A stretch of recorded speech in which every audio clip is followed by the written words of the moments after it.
আমি সদৌহম সংখ্যালঘু ছাত্ৰ ইউনিয়ন আমচু হোজাই জিলা সমিতিৰ দশম দ্বিবাৰ্ষিক অধিৱেশন অনুষ্ঠিত কৰিছোঁ।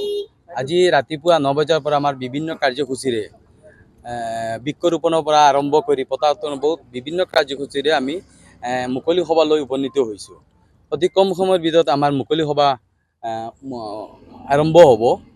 গতিকে আমি আপোনালোকৰ জৰিয়তে এটাই ক'ব বিচাৰিছোঁ যে আমাৰ মুকলি সভাত সকলোৰ সহায় সহযোগিতা আমি কামনা কৰিছোঁ।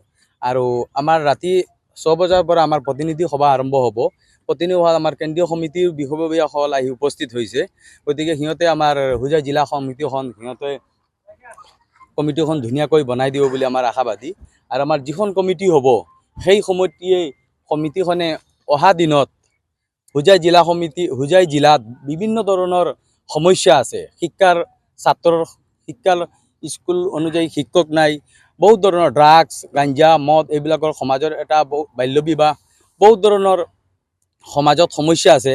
আমি এই সমিতিখনে অনাগত দিনত সমাজ কেনেকৈ আগুৱাই লৈ যাব পাৰোঁ, আপোনালোকৰ জৰিয়তে আমি ৰাইজকো আহ্বান জনাম যে সমাজত যিবিলাক কুসংস্কাৰ চলি আছে এইবিলাক যিমান দিনলৈকে আমি সমাপ্ত কৰিব নোৱাৰিলে সেই দিনলৈকে আমি আমাৰ জাতি, আমাৰ সমাজ আগুৱাই লৈ যাব নোৱাৰোঁ।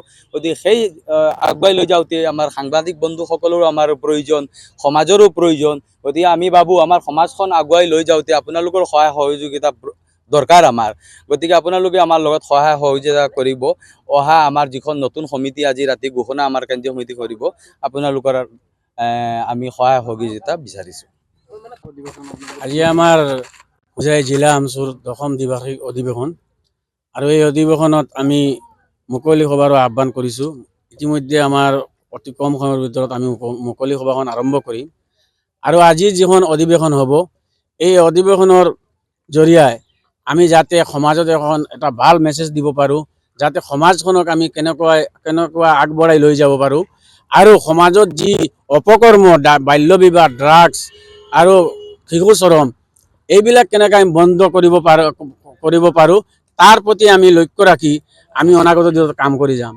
আজি আমাৰ চকুৰ সন্মুখত দেখি আছোঁ আমি যে আপোনালোকেও দেখি আছে আৰু আপোনালোকৰ যোগেদি আমি চৰকাৰকো অনুৰোধ জনাম, আমাৰ সংখ্যালঘু এলেকাত যিবিলাক স্কুল কলেজ আছে আপোনালোকে চাব প্ৰায়বোৰ স্কুলত 200, 250, 300 ষ্টুডেণ্ট আছে, কিন্তু আপোনাৰ শিক্ষক মাত্ৰ 2-3জন বা 4জন। কোনো স্কুলত এজন শিক্ষক আছে, কিন্তু চৰকাৰে আমাক কোনো গুৰুত্ব দিয়া নাই। গতিকে এই সন্দৰ্ভত আমি চৰকাৰৰ লগত কোনো ধৰণৰ আন্দোলন নকৰাকৈ, আমি ৰাজপথত টায়াৰ নজ্বলাকৈ আমি চৰকাৰৰ লগত বহি আলোচনা কৰি কেনেকৈ আমাৰ এই সংখ্যালঘু এলেকাত আমাৰ পৰ্যাপ্ত শিক্ষক চৰকাৰে দিয়ে, পৰ্যাপ্ত আমাৰ স্কুলৰ যিখিনি পাবলগীয়া আছে, আমাৰ সংখ্যালঘু ছাত্ৰ ছাত্ৰী কেনেকুৱা তেওঁলোকৰ অধিকাৰ পায় তাৰ প্ৰতি লক্ষ্য ৰাখি আমি অতি শীঘ্ৰে আমি চৰকাৰৰ লগত বা অসমৰ মাননীয় শিক্ষামন্ত্ৰীৰ লগত আলোচনাত বহিম আৰু আলোচনাৰ মাধ্যমে আমি এইবিলাক সমস্যা সমাধান কৰাৰ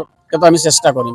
গতিকে আমি আপোনালোকৰ জৰিয়তে এটা কথা ক'ব বিচাৰিছোঁ যে আজি আমি যিখন অধিৱেশন আমি আৰম্ভ কৰিছোঁ, আমাৰ সন্ধিয়াৰ পিছত আমাৰ প্ৰতিনিধি সভা আৰম্ভ হ'ব আৰু এই প্ৰতিনিধি সভাত আমাৰ আজিৰ যিখন সমিতি এই সমিতিখন আমাৰ ঊৰ্ধ্বতন কৰ্তৃপক্ষই আমাক বনাই দিব আৰু আমি আশা কৰিছোঁ এইখন সমিতিয়ে, জিলা সমিতিয়ে অনাগত দিনত হোজাই জিলাৰ যিকোনো সমস্যা লৈ, যিকোনো ধৰণৰ সমস্যা, আজি আমি শিক্ষাৰ সমস্যা, স্কুলৰ সমস্যা, ৰাস্তা ঘাটৰ সমস্যা, বিভিন্ন ধৰণৰ আমাৰ ছাত্ৰ ছাত্ৰীৰ জলপানৰ যিটো স্কলাৰশ্বিপ যিটো আছিল, আজি বহুত ছাত্ৰ ছাত্ৰী স্কলাৰশ্বিপৰ পৰা বঞ্চিত।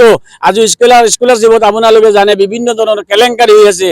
এইবিলাকৰ বিষয়ে আমি মাত মাতিম আৰু আমাৰ যিসকল ল'ৰা ছোৱালী আছে এই ল'ৰা ছোৱালীবিলাকক কেনেকৈ আমি শিক্ষাৰ দিশত আগবঢ়াই ল'ব পাৰোঁ তাৰ প্ৰতি লক্ষ্য ৰাখি আমি অনাগত দিনত কাম কৰি যাম বুলি আমি আপোনালোকৰ বা সমাজৰ মাজত আমি দায়বদ্ধতা আৰু আমি প্ৰতিশ্ৰুতিবদ্ধ।